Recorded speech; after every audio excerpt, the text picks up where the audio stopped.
Mesdames et messieurs, bonjour et bienvenue dans votre journal Déjeuner d'or et ses belles services en direct de la ferme d'animation du Vieux-Bourg à l'ESAT de Châtelain.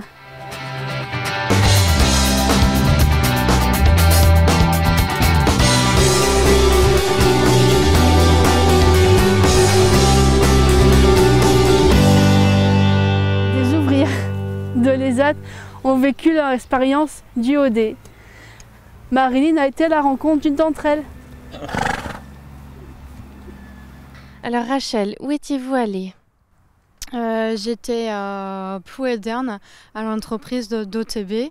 Et comment tu as vécu cette expérience? J'ai trouvé bien l'expérience au niveau de la découverte, voir un petit peu comment ça fonctionnait, même si j'avais déjà un peu l'idée dans ma tête comment ça pouvait fonctionner en dehors d'être en ESAT.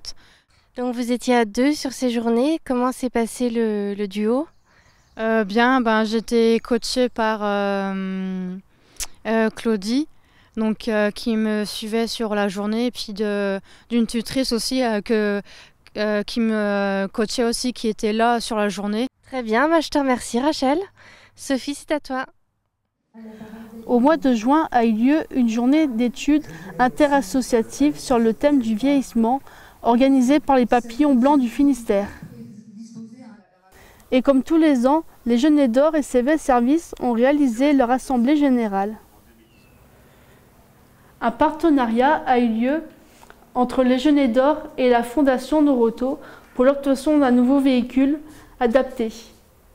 Nous retrouvons de suite Marilyn. Alors, Monsieur Gourvenec, pour quelle raison avez-vous décidé de soutenir l'association Les Jeûners d'or? Eh bien, d'abord parce que c'est Les Jeûners d'or, une association très connue dans le secteur ici. Et puis je trouve qu'une entreprise comme Noroto a une responsabilité sociétale. On n'est pas là que pour faire du commerce, mais aussi on est un acteur économique qui doit justement se mêler de la vie de ses concitoyens et aider tout le monde. Et comment ce financement a-t-il été mis en place? Il a été mis en place par Madame Marzin qui nous a sollicité avec son projet. J'ai soutenu le projet à la Fondation Noroto qui a statué et donc choisi d'allouer une somme d'argent à l'association pour le camion. Voilà. Je vous remercie.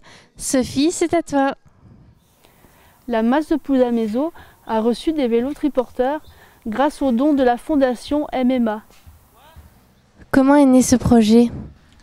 Une équipe d'AMP, on s'était rendu à la masse de Poujan. On a été voir un petit peu, c'est une masse qui était ouverte depuis plus longtemps que la nôtre, voir un petit peu ce qu'ils avaient comme activité.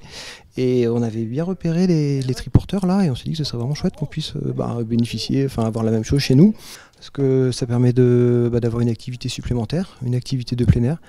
Voilà, on a déjà fait des essais et c'est très concluant, les résidents très souriants et très motivés pour continuer et pour remettre ça. Ouais. Très bien, je vous remercie. Sophie, c'est à toi. Et maintenant, nous retrouvons la rubrique Un métier par mois. David, vous êtes ouvrier à l'ESAT de Guipava en blanchisserie. Pouvez-vous nous expliquer ce que vous faites au quotidien? Alors, on lave et on sèche le linge des maisons de retraite et des foyers. C'est-à-dire il y a des chauffeurs attitrés qui vont chercher le linge dans les maisons de retraite. On trie le linge du côté sale, on lave le linge avec la marche en avant. La marche en avant, c'est-à-dire un côté sale, un côté propre. Et après avoir lavé le linge, on le sèche et on le plie.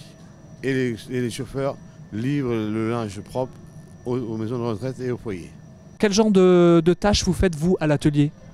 Essentiellement la calandreuse, pliage un peu, dispatchage, c'est-à-dire mettre les noms des vêtements nommés dans les distripeurs. Sinon, je fais aussi un peu de repassage. C'est à peu près tout. Moi, j'aimerais bien rester ici jusqu'à l'âge de ma retraite. Mesdames et messieurs, merci d'avoir suivi ce journal. Et quant à moi, je vous souhaite un bel été. Ciao!